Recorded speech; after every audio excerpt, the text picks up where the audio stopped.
देश में single party शासन ला रही है या फिर अब देश चाइना के तरीके एक डिक्टेटरशिप देश बनने जा रहा है। आइए जानते हैं, समझने का प्रयास करते हैं सिर्फ 4 मिनट में। 4 मिनट में आप समझ जाओगे क्या बीजेपी सिंगल पार्टी रूल ला रही है या फिर India in future dictator country बनने जा रहा है। देखिए, पहला इल्ज़ाम भारतीय जन समुदाय का बीजेपी के ऊपर यह है कि बीजेपी के अंदर जो भी रावण आता है वो पहले रावण होता है एंड बीजेपी के अंदर आने के बाद वो अपने राम बन जाता है।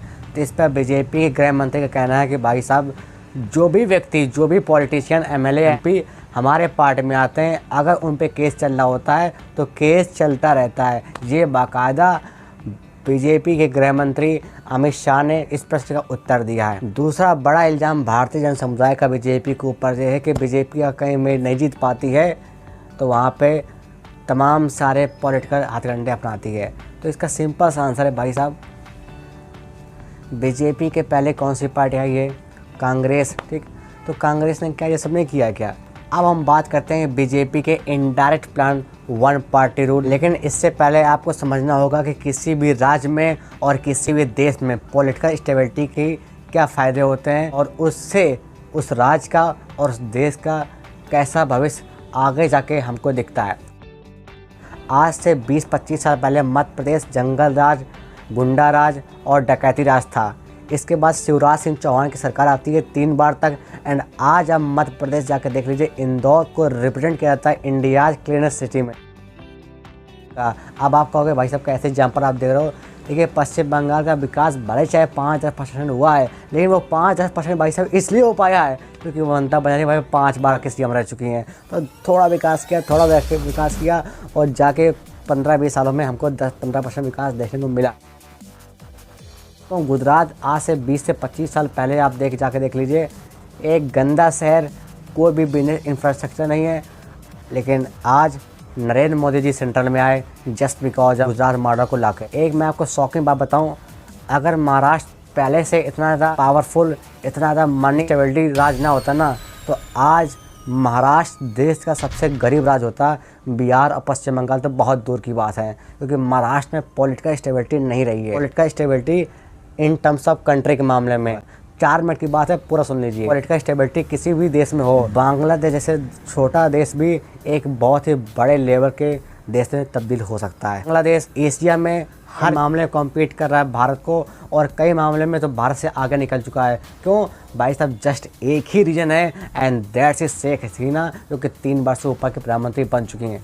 अगर किसी देश में पॉलिटिकल स्टेबिलिटी नहीं रहती है तो उसका हाल पाकिस्तान, श्रीलंका जैसा होता है। यदि हम पॉलिटिकल स्टेबिलिटी की बात करें तो इसमें हम चाइना को भी शामिल कर सकते हैं। आज केवल और केवल भाई साहब, केवल और केवल शी जिनपिंग एक नेता, एक पार्टी वजह से आज China in terms of reality देखें तो नंबर 1 देश है इन टर्म्स ऑफ एवरीथिंग। ये बीजेपी चाह रही है। अब भाई साहब, बीजेपी पब्लिकली तो ऐसे बता नहीं सकते कि यार मैं इस राज्य में विकास नहीं कर पा रहा हूँ क्योंकि इस राज्य में मेरी सरकार नहीं है। तो बीजेपी चाहती है कि हमारी सरकार हर राज्य में हो। बीजेपी की मंशा सिर्फ एक ही है, देश का विकास करना। अगर आप युवा हो, आपकी उम्र 20 से 30 साल है, यदि आप वयस्क हो गए हो, आपकी उम्र 40 से 50 साल की है, तो आपने क्रमशः 10 साल या 20-30 साल देश को घिसते हुए देखा है। कुछ वक्त के लिए आप अपने दिमाग से राहुल, मोदी, बीजेपी, कांग्रेस इन सब को हटा दीजिए। यदि आपको लगता है कि इन 10 सालों में बीजेपी ने एटलीस्ट 1% भी देश का विकास किया है और इन 10 सालों में भारत की ग्लोबल डिमांड बढ़ी है, भारत की ग्लोबल संप्रभुता बढ़ी है, देश में सिंगल पार्टी रूल लाते हैं, तो उसमें क्या दिक्कत है? असल में दिक्कत यह है कि आज की युवा पीढ़ी की, समाज को और आज की भारतीय जनता ने कभी विकास देखा ही नहीं है। उसने सिर्फ वही विकास देखा है जो 5 साल में नेता कर देते हैं, 6 के साथ नेता वोट पा लेते हैं। और यकीन मानिए, आपने सिर्फ इसी को विकास माना है। कोई देश 0 से 100 तक पहुँचता है। मैंने आपको प्राइम एग्जाम्पल दिया बांग्लादेश का। वहाँ के लोगों ने उस देश का विकास देखा है, इसलिए वहाँ के लोगों का कोई भी सवाल नहीं है, सीधे सिर्फ एक ही पार्टी जैसे शेख हसीना। यदि भारत देश का चौमुखी विकास मुमकिन है तो वह मानो या न मानो, वो सिर्फ सिंगल पार्टी रूल की वजह से ही है। इसमें कोई विकास होना होता है, 4 बार संसद मामला टकता है, इसके बाद अपोजिशन, मतलब अपोजिशन इस देश का ये मानता है कि हमारा सिर्फ एक ही काम है एंड दैट्स इज, जो भी केंद्र सरकार करे हमें सिर्फ अड़ंगा लगाना है। इससे भाई साहब देश का विकास नहीं हो पाता। इससे सिर्फ घर में स्नैक्स लेके, टीवी में इन सब की बेवकूफ़ियत, इन सब की बेकार की वार्तालाप देखने का जो मज़ा है, बस कर वही मिल पाता है। इनसे देश का विकास नहीं हो पाता। युवा चाहता है कि वो भारत को एज अमेरिका और अमेरिका से ज़्यादा देखे। तो भाई साहब आज सिर्फ एक ही काम है and that's is Bharatiya Janata party. क्यों? भारतीय जनता पार्टी सिर्फ एक प्लेटफॉर्म है देश का विकास कराने के लिए। और हाँ, यदि कोई भी सोच रहा हो कि ये वीडियो स्पॉन्सर है तो भाई साहब एक बार मेरे चैनल के सब्सक्राइबर जाकर देख लो, आपका सवाल भी नहीं उठेगा। सोचो नहीं कि ये वीडियो स्पॉन्सर हो भी सकता है या नहीं हो सकता। हम देश के विकास को माइंडसेट में रखें तो आप भूल जाइए कि 1 पार्टी रूल है, 10 पार्टी रूल है।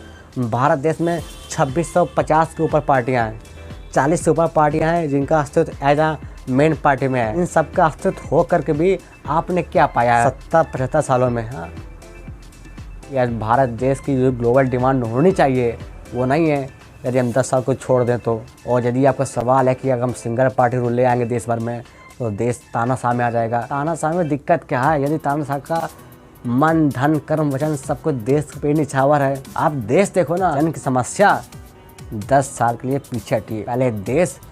तो आशा है कि आपको ये वीडियो मुझे समझ में आया होगा कि किसी भी देश में अगर पॉलिटिकल स्टेबिलिटी हो तो उस देश का विकास कितनी जल्दी से और कितना ज़्यादा हो सकता है। इसको हमने समझाया इन टर्म्स ऑफ राज्य में और इन टर्म्स ऑफ देश में, ठीक है।